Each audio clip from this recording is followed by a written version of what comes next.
No, you look here, you. You look here. Look right here. Look here, you. I'll tell you one thing. No more of that. No more. Alright, huh? I don't expect any more of that out of you, alright? I'm having none of it. None of it. I'll tell you none of it. Oh, you think we're going to get away with it? You think we're going to get... Oh, no. Oh, don't even think about it. Don't even think about it. Don't even think about it. Oh, no. No.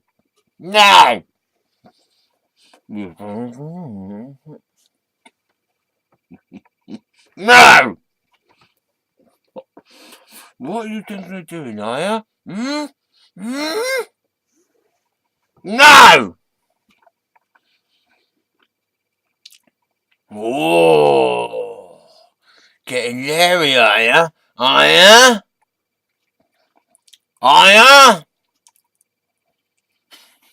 No! Ah! That's all you're gonna do there. You're gonna try and have a way out? No. Ooh. No.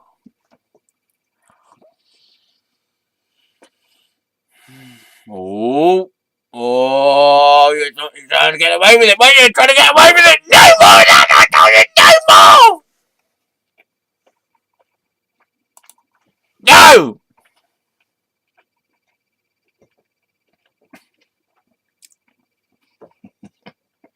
Oh, I do like a bit of that, don't you? No!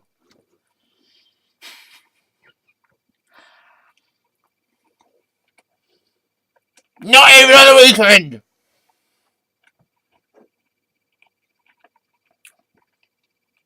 Sandra? No!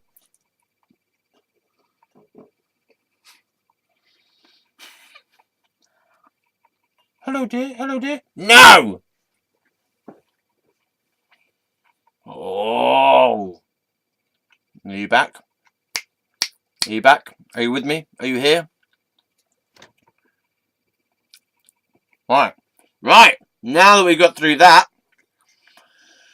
Woo! Hello! Huh? Don't try and get away with it. Right. Shazam. Hello, ladies and gentlemen, boys and girls, orangutans and chimpanzees, farting aplenty. With me, Fieros Reborn! Oh! Woo, woo, woo, woo. Oh, laddie! Oh, laddie! Right. Hello. Welcome back to Gay Vision. Welcome you all. Come to me. Come here, please. Okay. So we are going to carry on. Oh, telling the fucking story of my fucking life with you gypsy bastards. I'm not mad. I'm just a marvellous actress.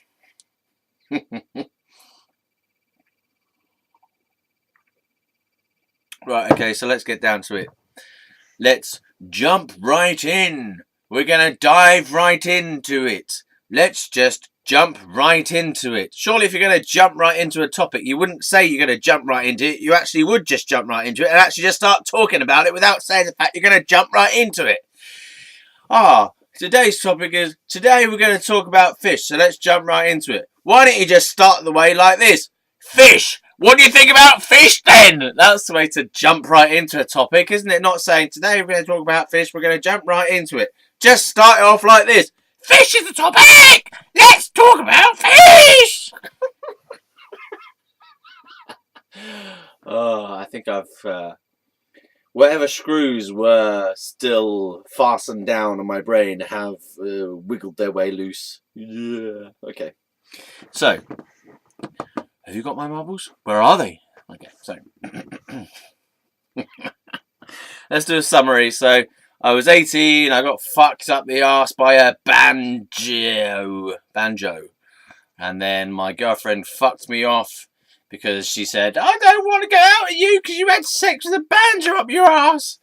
And so I said, fine then, you cheating scum. So she fucked off. Then I had sex with a male boy person, a man boy, a man child teenage bastard who was 17. Her name was Lord. I think I'm in the wrong mood to do this kind of video, honestly. Oh. Yeah, well. Fast forward a load of stuff. I got sectioned in a fucking mental health institution. Yeah, put in the old psychiatric ward. 1 2 1 2, give me the flu. No. 1 2 1 2, give me a little thing of a pill. 1 pill for psychosis, 1 pill for depression. Or was it 2 pills for psychosis? Or I can't remember. I chucked a glass of water in that guy's face though while I was in there. I went like that. That was after I come back from America. Way after. Keep up, boys and girls. Right. So, what next?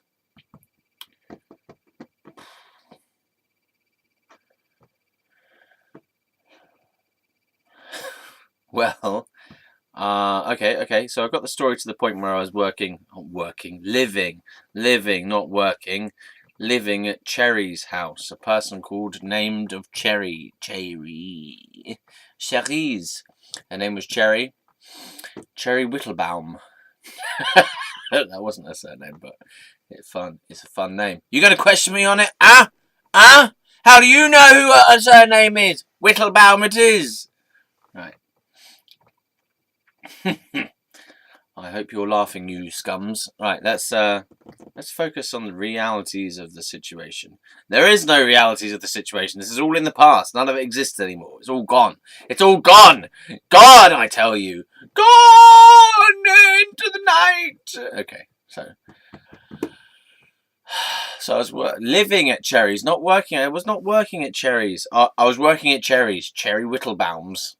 Okay, I was working as a carpenter, sawing and chopping the wood, and then I realised I was Jesus, because Jesus was a carpenter, and those were the two things we had in common. Therefore, I was Jesus. So I was working as a carpenter in Cherry Whittlebaum's apartment in Southwest Asia. Right? I just found 4,000 denarii in a chest, a woman's chest, which had a box of money around it. Okay, and then I met up with Andrea while I was staying at Cherry's. True story. Not at Cherry's, we went to London and hung out there. And she said, how can I help you, Ross, if you don't tell me what's wrong? And I just thought she was being judgmental the whole time, leading up to that. So I actually just walked out because I felt like I wasn't going to be able to have a conversation with her because she wasn't really relating to me. She was just talking a whole lot and not actually really asking questions and waiting to hear the answers. That's something I found that tends to happen with people, is they ask questions, they don't actually wait for the answer. Oh, the other one that happens is if you don't, right, okay, so I've got out of the habit of just like always asking people how they are. Sometimes I don't actually even do it, right? So this happened the other day. I can't remember how or when. Maybe when I was at a pub. So I said hello to someone. I think I just said hi. And she went, fine, thanks, how are you? I said, I didn't ask you how you were, but I'm okay, thanks. That does happen quite often. That's happened quite a few times, that people are so habituated into the saying how they are type of thing, the standard response, that they say it even when you don't ask them. That has happened on many occasions where I'm just not in that habitual social response mode, and sometimes I just go in, smile or wave or say hi, and I don't follow up with anything else. I'm just kind of like, yeah, hello, and they go, oh, fine, thanks, you, and I'm like, I didn't actually ask how you were, but now that you mention it, how are you going? Oh, fine, thanks, you, and they're like, well, because people don't even realise how much their social lives are just habitual. True story.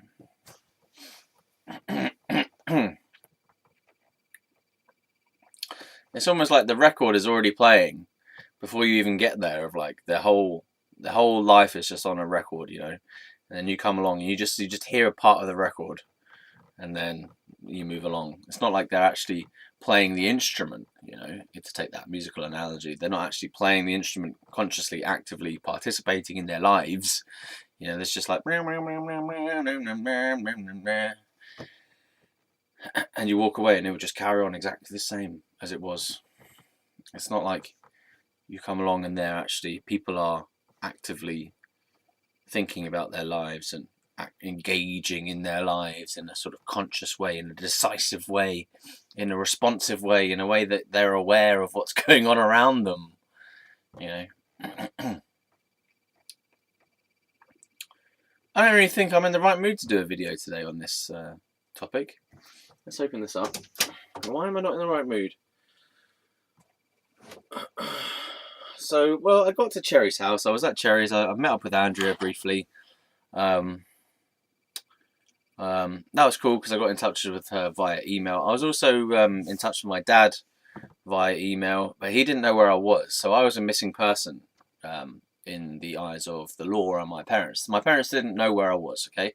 So I was absent without leave, AWOL, in the wilderness from the Ward 10 psychiatric ward in Wexham Park Hospital, because I'd obviously escaped and I hadn't gone back. So I was living in the wilderness. No one knew where I was apart from me, and the people who I knew did not have any contact with my parents either. So there was there was no way for them to find out at that time. Although my dad did go around showing police officers like my picture and saying, "Have you seen this guy?" And they sort of got me on the missing persons list and stuff like that. So, so they were looking for me, right? But I was thinking, look, I'm not missing. I'm only missing from their context. You know, I'm not missing from my context. I'm here, right here. I know where I am. You know, and I didn't care, and I didn't want to care about these people who had driven me insane and who were chasing me around all the time. You know, fuck them. And they're all trying to chase me all the time, you know, always trying to trap me and chase me and corner me and chase me and put me away and stuff like that. So I was like, fuck them, you know, let them have me as a missing person. Let me be missing to them. I'm not missing to me. I know where I am. These people know where I am. You know, I'm cool. So I was kind of like, I'd lost sympathy for the people in my life, because I just found them to have driven me to that point where I wanted to leave anyway. So it's like, I'm not gonna pander to the fact that you're going mad because you've driven me away, basically, is how I saw it. They drove me away and I don't want to be around them. So have your worry, be worried, you know, be worried. Think about your own fucking life. Think about what you are doing that makes you an asshole. You know, have some time. It's not my responsibility. How you feel is not my responsibility. You know, I've got to do what I need to do to keep myself okay. So yeah, fuck them off. But however, just some other points on this topic. So I was living in this loft room in Cherry's house in Taplow. Her name's not Whittlebaum. That was just silliness. But every time a police siren went by, I did feel a bit of anxiety come up, because, you know, I was aware that I was still absent without leave from hospital, and there were people looking for me, so I was aware of it. And every time the police car went by, and there were a lot of police cars, because Cherry lived on a main road, and so there was a lot of police car traffic going down that main road, because it was quite, what do you call it? It was a main road, so, you know, if a police car wants to get someone, they're going to use the main road, right?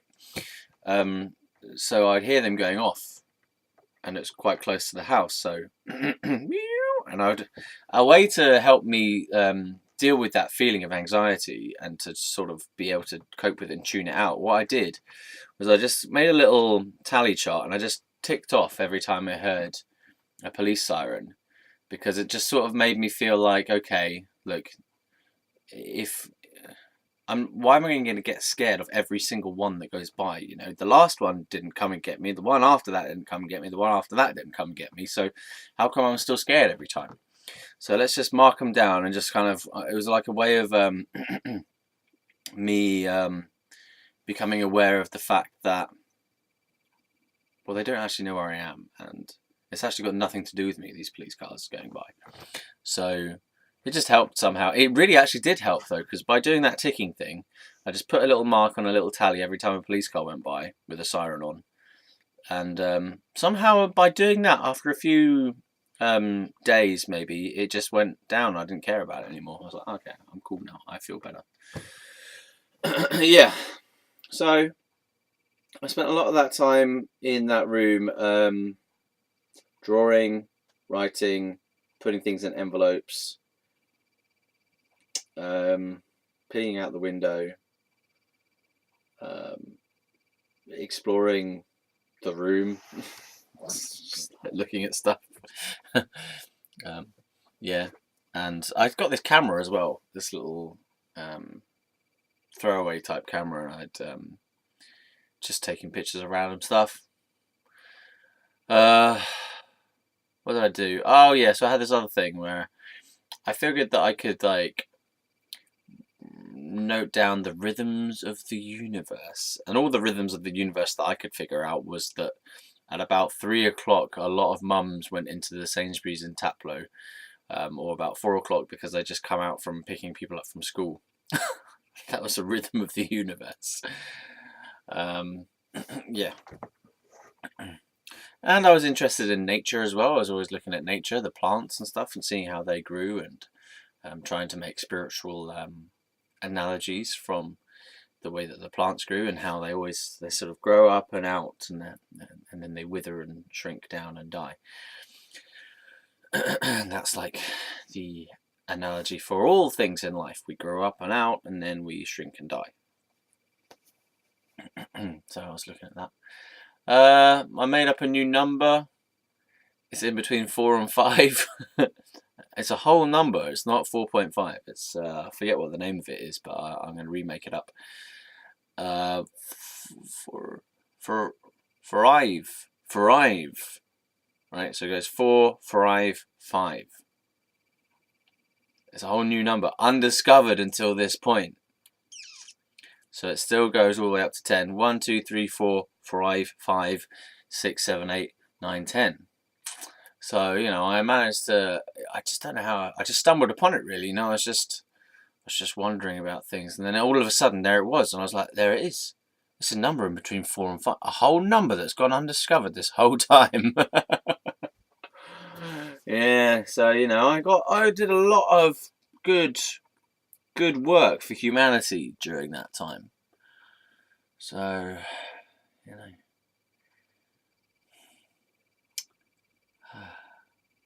should have got paid more. Should have got paid something. All right, and I invented this miraculous coin holding device as well, which is made out of 5 Tic Tac boxes sellotaped together. And you put the coins in the Tic Tac boxes, and then you realise this thing is massive and it actually has no use anywhere, because it's big and you can't carry it anywhere. And then you're like, right, so I'm going to get my money out, put £2 in one of them, the 50p, sorry, and another 10p's, 20p's in different ones, pound coins in another. You got 5 little thingies, or I don't even know, it might have been up to 7 different Tic Tac boxes, empty Tic Tac boxes, of course. And I thought, this is really cool because it's like a little way of making sections, and you put different money in different things.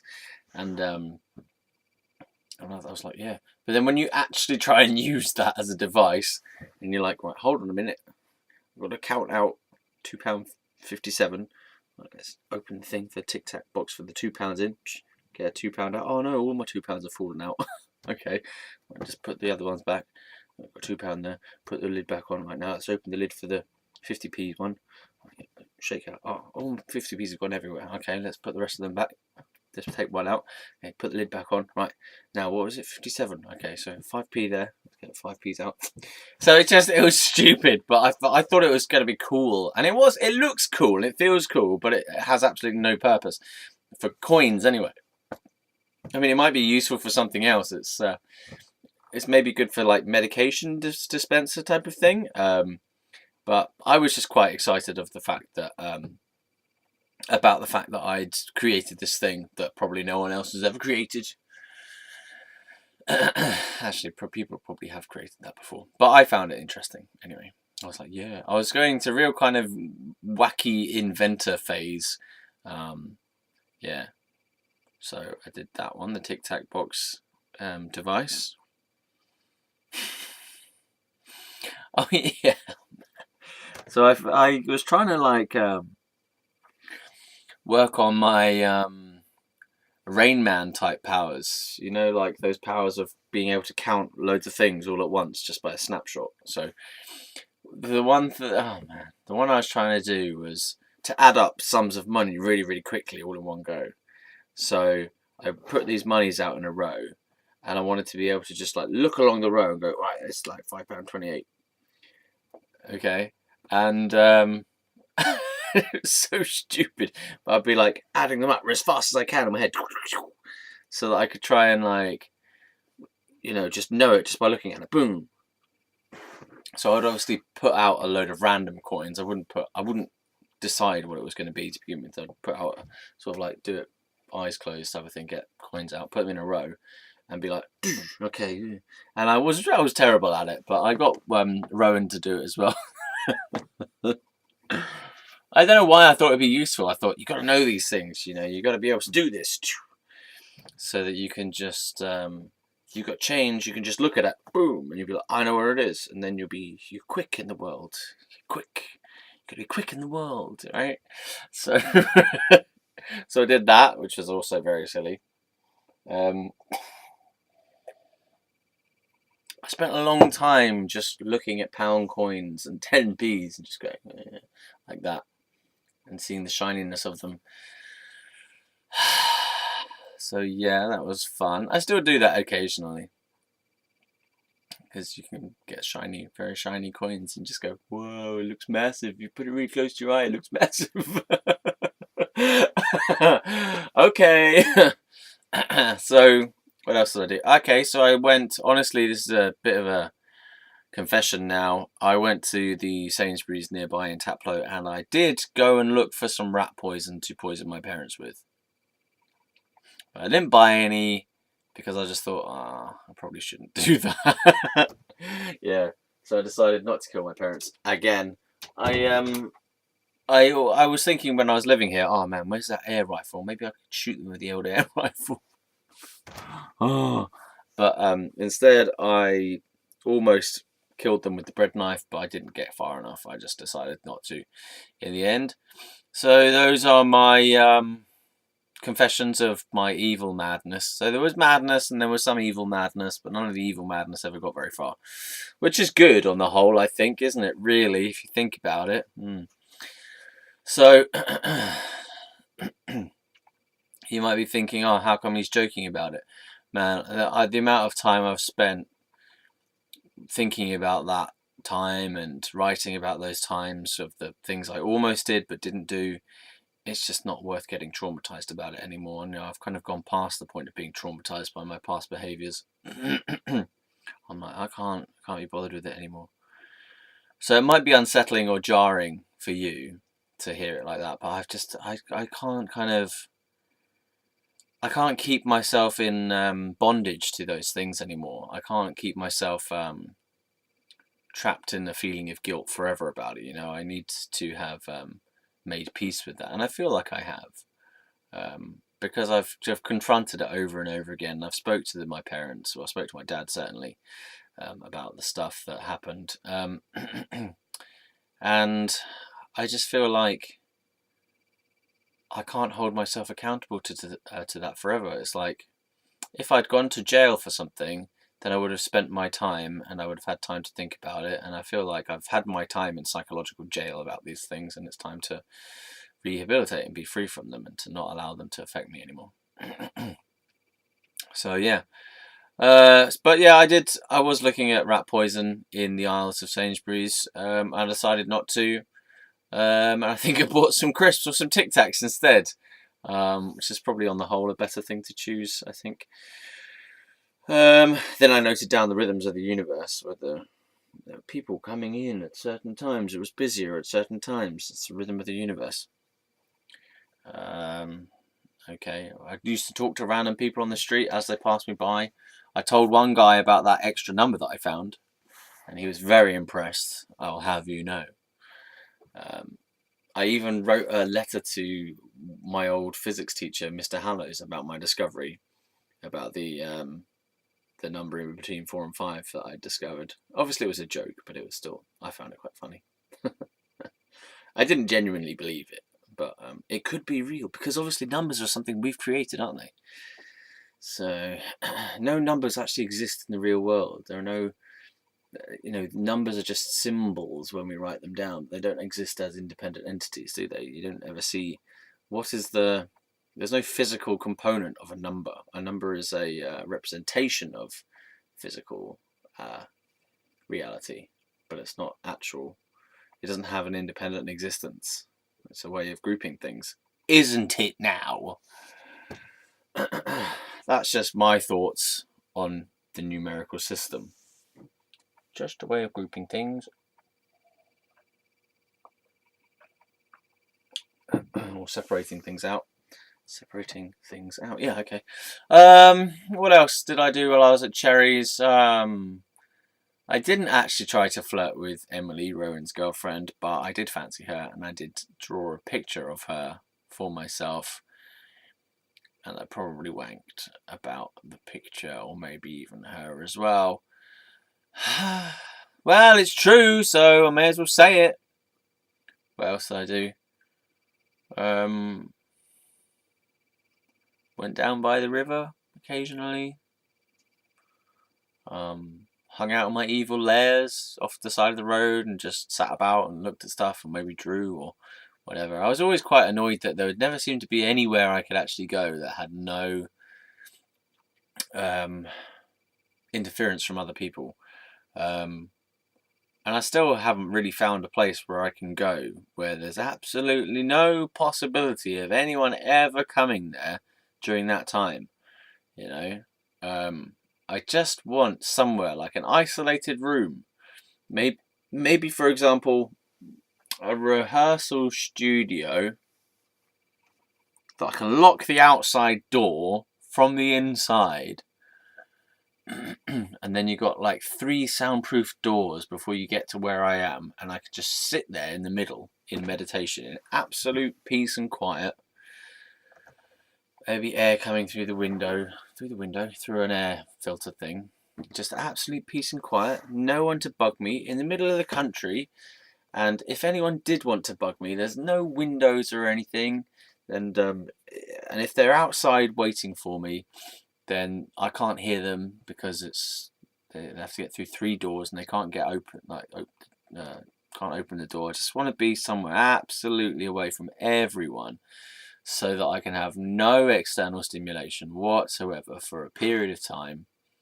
Because the thing with actual rehearsal studios is that there are people who can come and say, what are you doing? Or time's up, or the next band comes in. I just want to be somewhere for once in my life, or to have somewhere long term that I can go to, and I'll just be in this kind of comfortable room. I might not even do anything in there necessarily. Might just lie in there, lie on my bed or something in there. And it's a bit like a bomb shelter type of thing. Like, I don't want anything in there really. I just want to be quiet. I want low level lighting. I just want to be in a space where nothing can get to me, and I feel safe, and I feel like no intrusions are going to come in. I might not even have my phone in there. I'll leave the phone outside or something, or leave it elsewhere. Just go into this one room where I know that when I'm in there, nothing can get to me, nothing can bug me, no outside influence whatsoever, and I can just be quiet and rest and have no sounds, no people, no electrical devices, just quiet, chilled relaxation. It's like a dream. Because for so much of my life, and on a continuous basis, there's always people around. There are always people making noises. My mum makes noise, the people outside make noise, the birds make noise, the cars make noise, the trains make noise, the planes make noise, the wind makes noise. Everything makes noise. And in order for me to feel like I'm really deeply rested and deeply quiet inside, I need no external distractions, which is why I quite like the middle of the night, because there's less noise overall. And that's why I do my videos at this time of night as well, because it's silent. Hardly any cars going by. Trains start up about 3 in the morning, which is annoying, but you get a good couple of hours of nothingness. And you can just be quiet. You know? Yeah. And no demands on me either. There's like no way for anyone's demands to get to me. I find other people's demands and requests and judgments and criticisms, they all penetrate my aura in some way, and I feel it, and I'm like, I just need just nothingness. I think maybe for some people that might feel like a horrible place to be, a trap or something, but for me it feels like heaven. I wouldn't stay in there forever, but I just like to go in there and I'd refresh. It's a dark, quiet, dark room, a bit like a float tank, but bigger, so you can actually walk around. Low level lighting, might turn the lights off, and just being very quiet, nothing happening for a bit. And just let my mind unwind, let my body relax. And just, yeah, and then come out of that and be back to normal life. Feeling refreshed from having just periods of time when there's nothing going on at all. Yeah, so that's that. That's not real, that's just a fantasy at the moment, but maybe it will be real one day. I hope so. If I get a place of my own, then I'll build a studio for that purpose.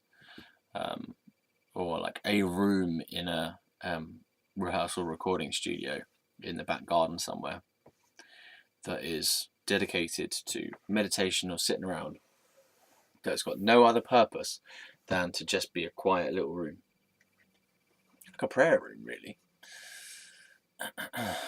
But it must be really well soundproofed, and to be like basically like a little prison cell. Solitary confinement. Voluntary solitary confinement for a little while that I have the power to escape from. Only I. Of course, I could die in there. Oh well, pre-made coffin, innit? Pre-made tomb. Okay, alright, I'm taking it too far. Okay, so, cherries. Alright, so I went to Heathrow Airport because I went on another random idea that I was gonna go to Australia. I thought, oh yeah, I'll go to Australia. The universe will figure out how to get me there, and some money will appear into my account somehow, and I'll go to Australia. And I got there to Heathrow Airport, and I found out that to buy a ticket there was going to cost like £3,000 or £6,000 or something absolutely ridiculous that there was no way I was ever going to be able to do it. I also managed to lock my card out of myself, because I entered the PIN wrong. Okay, so I read in this book, I think it's the Deepak Chopra book, it might have been a different Deepak Chopra book, but he said something like, any area in your life in which you experience more creativity is an area in which you are expanding. Something like that. So if you experience more creativity in an area in your life, then you're expanding in that area. And I took that to mean, okay, well, I want to expand in my money situation, so I'll be more creative with my money situation. So what I'll do is I'll start creating loads of new PIN numbers for myself. Okay, and I created a new PIN every 5 minutes. And I was like, okay, let's create this PIN. Oh, let's change to this. Let's change to this. And then I changed it so many times, I'd forgotten what the fucking PIN was. And so I couldn't get into my account. So I locked myself out of my account. So that was a bugger. And those were in the days before you had contactless. So you had to use your PIN.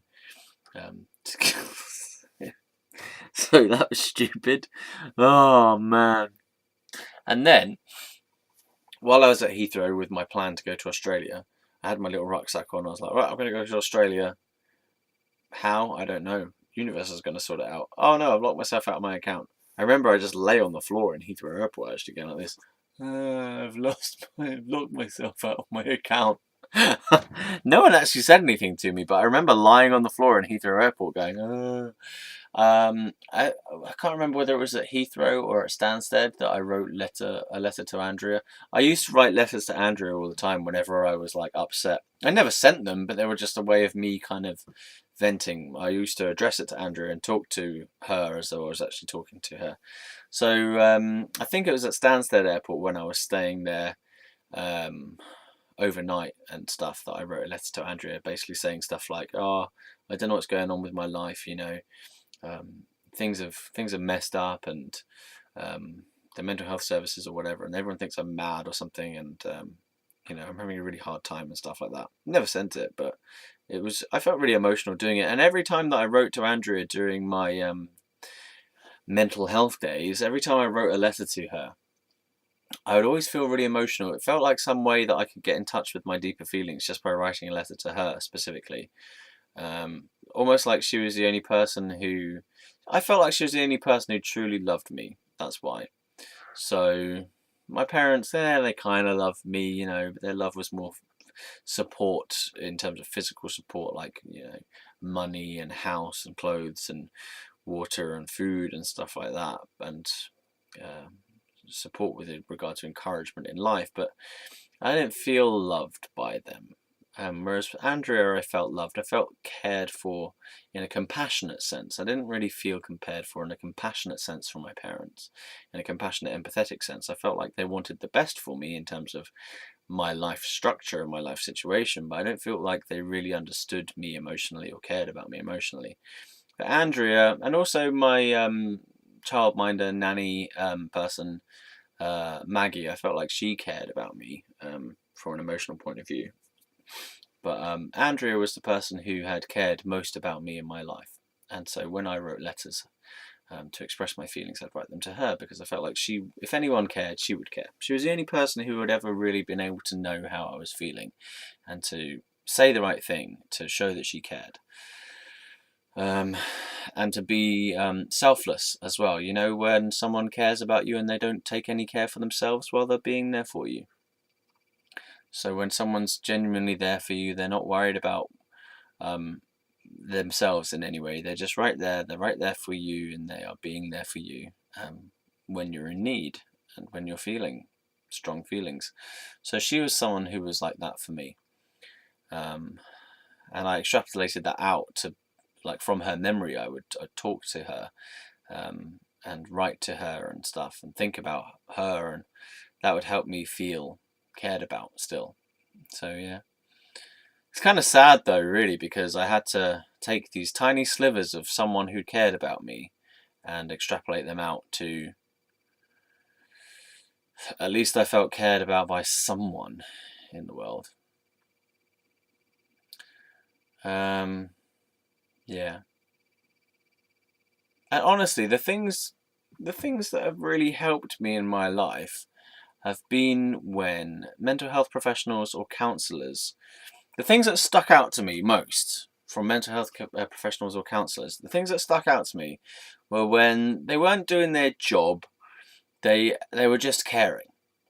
They were just caring, being loving, being supportive, being understanding. It wasn't all about medicines and activities and mental health stuff and procedures or filling in forms or asking me questions and stuff. It was just when they were being caring.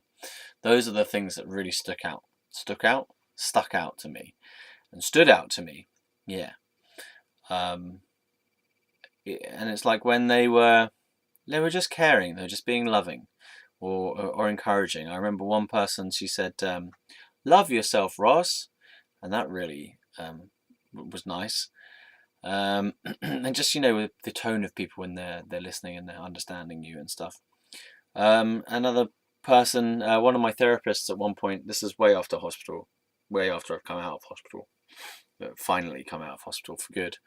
The one therapist I had her for like 3 years. She was terrible. She was absolutely rubbish. Like, it was just, she was rubbish. She was absolutely rubbish for most of the time. She was just someone who was there. She was terrible. I swear she probably was more depressed than I was.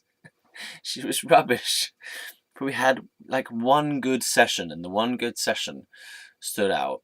And all she did was, I was in a really bad place. I was really, really depressed. I think I was suicidal or something. And I think I had to come in there maybe with my dad or my mum. No, I think it was my dad. And I think he was in the room as well while we were doing this exercise session, right? And so she did this one exercise with me, and it was just all about self-esteem. But there's something that was different when she did this session, because she was just soft and she was gentle, whereas before she was over in a chair over there, and she was always just like talking in a somewhat disconnected way, as though she didn't really. It was almost like she was engaged, but she wasn't engaged at the same time. It was like something was missing there. But this time we had this one session with her, and it was different from all the other ones. She was sort of next to me, by the side of me, which made a difference as well. We were working on this thing together, and it was just to write a list of good qualities about myself, I think. And that really helped with my self-esteem feeling there. And it was just something about the way that she was softer, she was quieter, she was genuinely caring.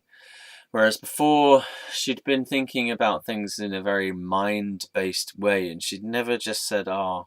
She'd never said, "ah." She'd never said, "ah," like, "ah, that must be really hard for you right now," which would have helped, because I was complaining about obsessive thinking and depression, and like had these thoughts going round and round in my head, and I couldn't stop them, and I was always feeling down and depressed. And she never kind of just went, "Oh, oh, oh, I'm really sorry about that," or "oh," she didn't really empathize very strongly with me, so that was pretty shit. But as I say, the thing that stuck out eventually was when she was caring and empathetic and understanding, and I remembered that, and that really actually improved my mood a hell of a lot as well. Another one that stuck out. Another one that stood out and stuck out was a nurse, actually. So we're having a discussion meeting, whatever, from a nursing point of view, and she just said something very simple. It was something like, "Ah, I believe you're going to get through it, or you will be okay. I promise you will be okay. You will." Yeah. That's pretty simple, but. And she also reminded me of Andrea anyway, because she was South African, I think, or she had a South African accent anyway. She kind of looked a bit like Andrea as well, and she was caring. Her name was Sandra. And I felt like she cared, and I felt like she was encouraging. And she just, very simple things. She said something like, "You're going to be fine." So simple to say something like that. You're going to be fine. Believe me, you're going to be fine. And I just so needed that. I just so needed someone to believe in me, to just reassure me, but not in a flimsy way, but in a way that had a sense of certainty. She seemed certain about that. She's like, "You're going to be fine. Trust me." In a way like, "I believe in you. You're going to be fine. You'll get through this. You're going to get through this." And you don't know how much that meant. That meant so much, and it really changed my feeling. Just to know that someone believed there was a way out of this, a way out of the pain, a way out of the depression. Yeah.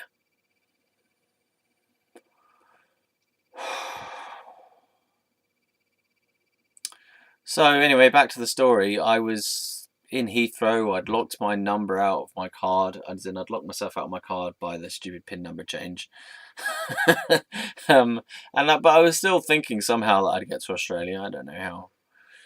But then I was walking around and I realised, hold on a minute, where's my passport anyway? Do I have my passport? And I checked my bag and I was like, fuck, I checked the whole of my bag in all the different pockets. I don't have my passport. Where's my passport gone? And then I thought, I bet it's my parents.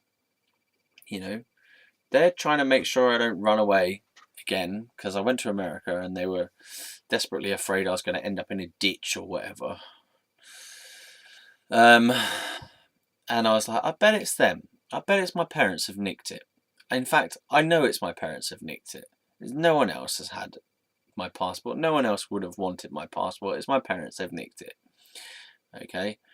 And I was so certain of it because I went through all the different places where I'd been and the people and so on. And I was like, the only people who would have any investment in having my passport would be my parents. And I know they're dicks, and I know they don't care about my actual own choices and decisions to make my life the way I want it to be. So they're invasive is what I'm saying. They would do something like that because they don't have any sense of personal respect for me, because they think that they know that I'm ill and they think therefore that they can do whatever they like. So they've nicked it.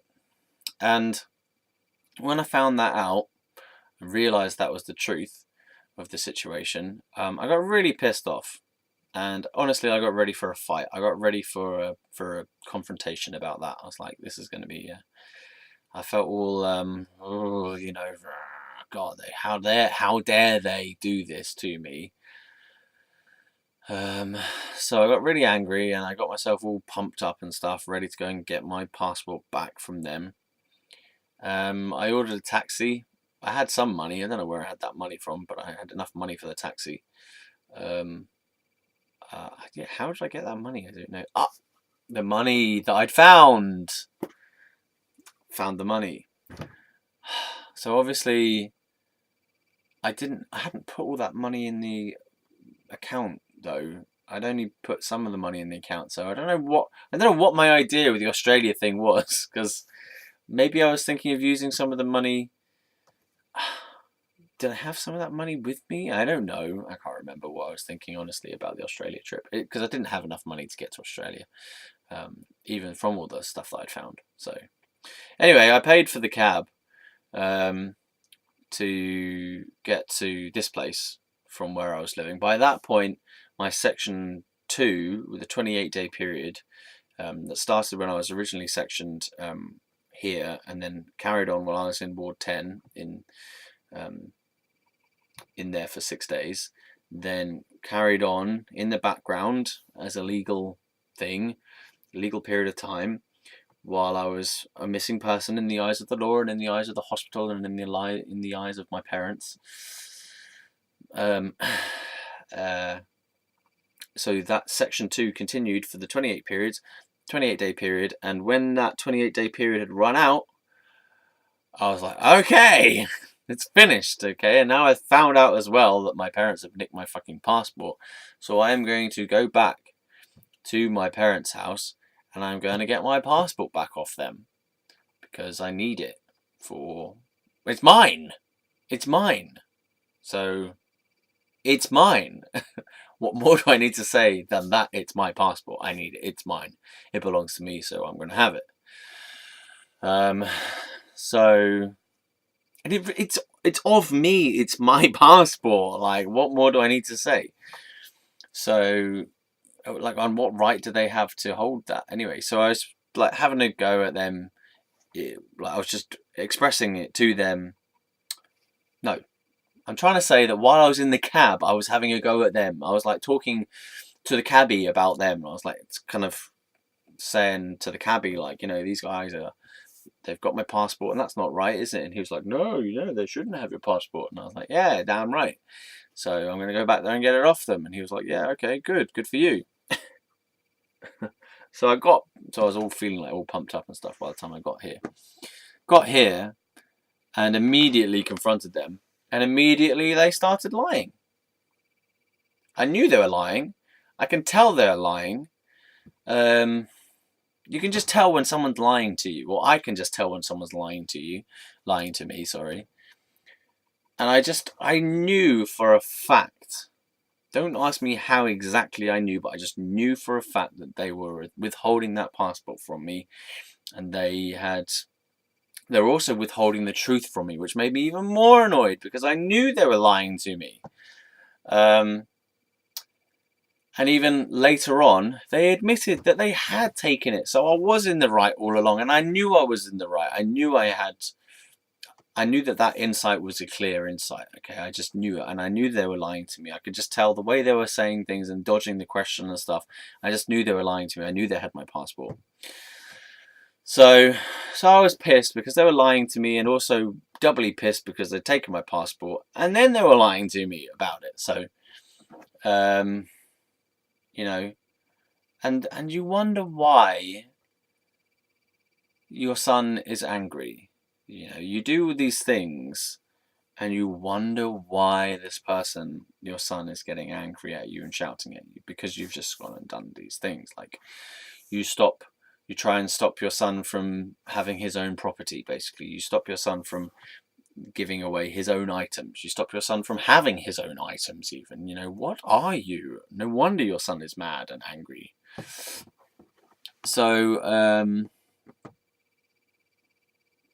So I got angry, and then I went upstairs and decided to make a scene by banging on the drum kit. Because remember, there's a drum kit in my house from the escaping video. So there's a drum kit still in my house. This house, right? Not my house, it's my parents' house, but I live here.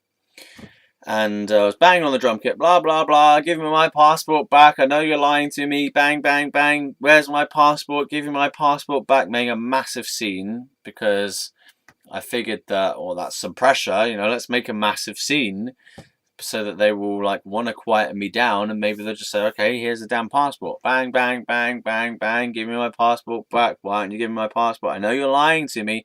What is wrong with these people? They still wouldn't give me my passport. Even after I was making this massive scene, you would have thought, okay, let's just quiet him down. Just give him the damn passport, okay? Okay, okay. All right, just stop with the mad noise. We've got your passport. I'm sorry we were lying to you. What is wrong with these people? I couldn't lie to someone like that. Honestly, I cannot lie. And I think my parents probably lied to me so much during that period. They just lied. They'd lie about how they felt. They'd lie about how they thought. They'd lie about what they'd been doing. They'd lie about all sorts of things. And you wonder why I'm angry. You wonder why I'm crazy, right? You've been driving me crazy by your fucked up behaviour. So, fuck them. So yeah, anyway, I was banging on the drums really loud, and then I don't know what happened exactly why, but my dad comes up and starts having a go at me or something, and then I slapped him again. And this time my brother tried to break it up. My brother's I think 17 at that time, or 16 or 17, so my brother kind of jumped on me and pulled me off him and whatever, and so I stopped. But yeah, there was a real antagonism between myself and my dad throughout that whole period. This guy was an asshole to me, and I just perceived him as being a very antagonistic person because he wouldn't let me be myself. He wouldn't let me do anything I wanted to do. He wouldn't give me anything. He wouldn't let me have my own possessions. He would argue with me constantly about every course of action I was taking. He would argue with me about my thinking. He'd just argue with me. He'd always question everything. What are you doing? Why are you doing it?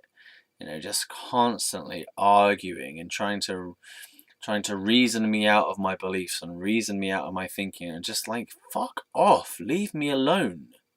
My mum didn't do that to me. My brother didn't do that to me. But my dad was just on my case. It's just he couldn't leave it alone. You know, he couldn't let me be. He couldn't let me be myself. He couldn't let me have my thoughts. Just constantly arguing with me. And like to the point where I couldn't actually escape him either. I couldn't get peace from him because even when I'm not even doing anything particular, he would come up to me specifically to try and reason me out of my beliefs. Not even because I was doing anything necessarily offensive. He just couldn't let me have my thinking. He couldn't let me have my feelings. He couldn't let me have my spiritual beliefs. He couldn't let me have my reality. You know, he couldn't let me have it. So everyone else could let me have it, but he couldn't. He had to do something, or always had to change me. I was wrong. I was in the wrong. I was mentally incorrect. You know, something was wrong. He always had to try and eradicate it somehow or make it go away. You know, this guy was a mad person. Anyway, that justifies me slapping him, of course. No. But so they called the police again. I guess my mum called the police. I don't know why they didn't just think of the option of just let him be himself. Just let him have his. Okay, so he's mad. Let him be that. He's not actually doing anything harmful. He's not actually harming anyone. Just let him be himself. He's okay. He's actually all right. He's not. But Dad just had to get involved. Just had to change me, and that made it a hell of a lot worse. And I'll be quite frank to say that was his fault. That was his fault. His behaviour was terrible towards me. Absolutely terrible. Hurtful, intimidating, abusive, manipulative, lying. Did I say intimidating? Intimidating is very important. Argumentative, invalidating, just invasive, condescending. Oh, the guy was a dick. He was an absolute dick.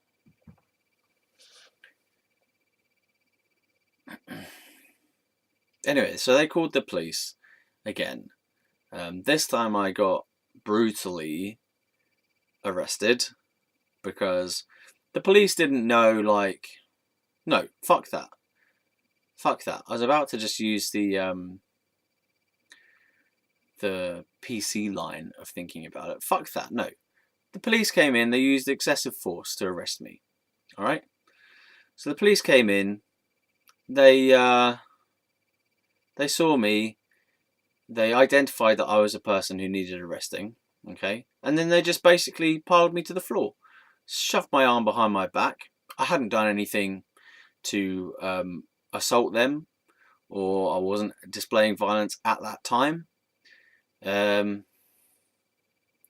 they just violently, brutally arrested me by pushing me to the ground, put his full weight on me, not his full weight, but a lot of his weight on me, on my arm, so that I had bruising and cuts actually on the next day, and my arm was sore from how I'd been arrested, and I wasn't resisting arrest. Like, I didn't cause a fucking fuss. All I was doing actually while I was being arrested was saying, "Ow, ow, that really hurts," you know, like, literally I was actually speaking like that as well, saying, "Ow, ow, that really hurts. Can you let go, or can you be less violent?" Stuff like that. So I think we've probably got a recording of that. I don't want to listen to it now though.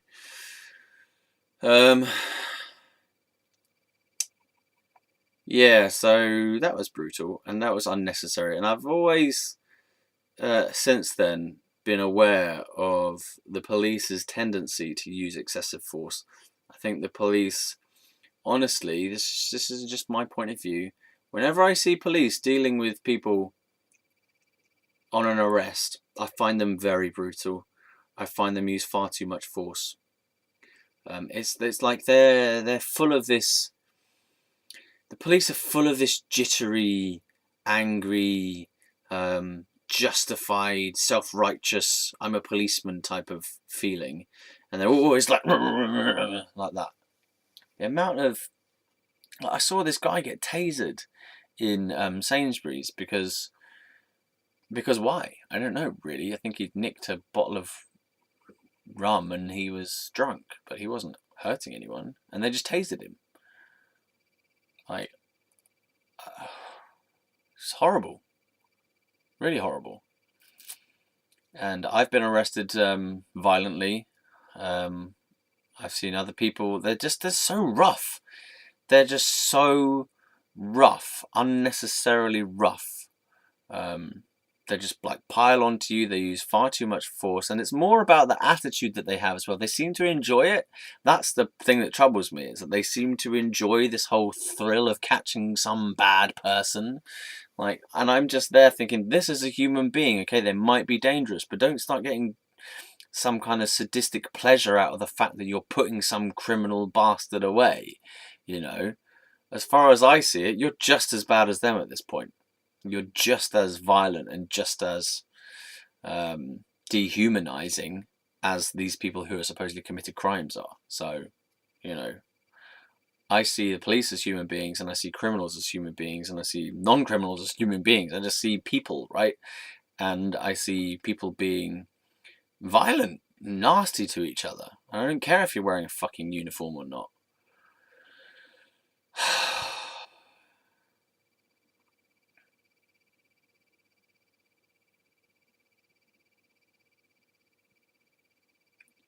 And I don't like machine guns. Police carrying machine guns. What the fuck is this? You know, what is this society where they've got police with machine guns? Do you know how much damage a gun can do to a person?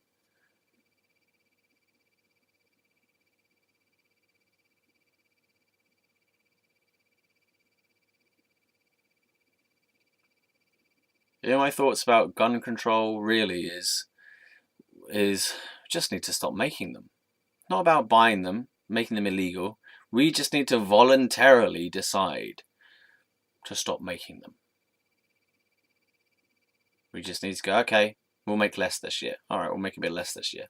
You know, we don't want guns anymore. We don't want to do this gun thing anymore. We're not going to make it illegal. And we don't want to own guns. We need to voluntarily just decide we're safe enough, and in fact, we're safer without them. We're not going to make it illegal. You know, you can still have it if you really want it, but just voluntarily decide to give it up. It's an addiction. It's an addiction to violence. It's an addiction to this feeling of being threatened and a feeling of power over being threatened. You know, we just need to let it go. And I think that's probably the way that, it's just my point of view, of course, but I think that's the way that will work long term for us, for more and more people to just start giving up on violence. Basically, we'll just give up on violence. We just say violence is just not the answer. Violence doesn't help. So we're going to start giving up all methods of violence as well. We're going to start giving up guns, start giving up swords. I don't know what people use for violence these days. We're going to give it up voluntarily, and we're going to give it up because we want to feel safe.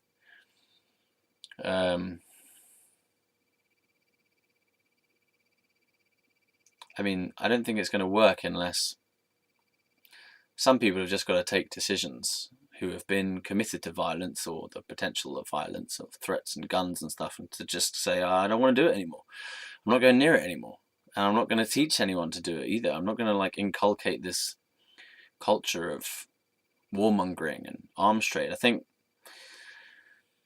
if you just outlaw guns or outlaw violence, then people are still going to do it and might even do it more because it's more fun because you're breaking laws.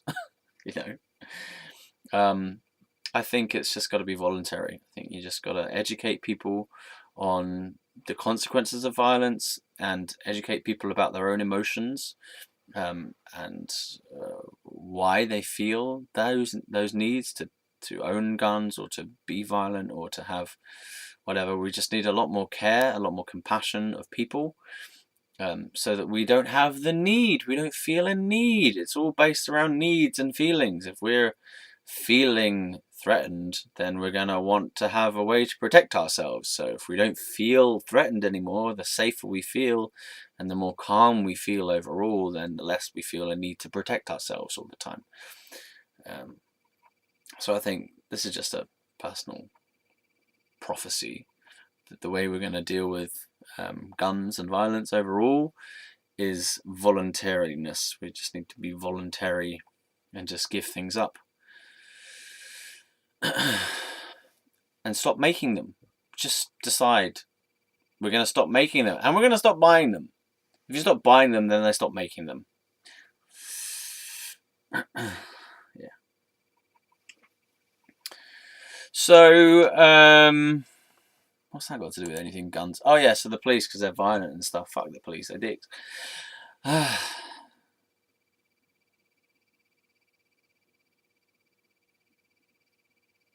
think a lot of police join the force just to get that sense of power over the other people. Or maybe when they join the force, it creeps up on them, you know, that feeling creeps up on them. Maybe they get involved in a few difficult cases, some scary shit happens and they decide to, or it just happens because they go through the trauma of being involved in the police force, because the police force is a traumatic job because you're going to scary situations. You're wearing a fucking bulletproof vest on you, you know, it's a threatening situation for you. So I can imagine that energy of this negativity kind of goes into you, and then that's maybe why you become more aggressive yourself. But yeah, it's no excuse for it. Anyway, so I got arrested because I slapped my dad. I got arrested brutally. I did have bruises and cuts on me the next day. So I got put in Ward 12 of Heatherwood Hospital in Ascot. Now, the way I got taken there this time was in the back of a police van. Yeah, and that time I did scream. I've mentioned about this screaming thing before, but it was the only way I could kind of deal with my emotions of the situation, to vent. So I just screamed, like that, until I was raw in the throat. And I actually felt better having done it, but I felt like there's nothing else I can do in this situation. You know, all these things have happened that have been out of my control. All I want to do is scream. So I did, because I was in the back of a police van. What's going to happen? Who cares? They probably hear that all the time, these police officers. I think I remember I screamed for a while and then I went, all right, guys, how you doing? Literally, I was like that as well. So, and then like one of the guys went, yeah, you're all right back in there. I was like, yeah, don't mind me. I'm just screaming. Ah! Yeah. So that was that. Then I want to carry on, because if I don't carry on tonight on this video, then I'll only have to do the next part tomorrow anyway, or another time. So let's just carry on now. But what I am going to do is take a little break. And I'll put it on another video. I'll do the video tonight, but I'll put it on the next one. So that's the image I'm going to leave you with. Me screaming blue murder in the back of a police van, being taken to a police station because I've been arrested, because I slapped my dad, because my dad and my mum had taken hold of my passport and they were lying to me about the fact that they had it. Even though subsequently later on, I found out that they had fucking taken it. And so they were lying.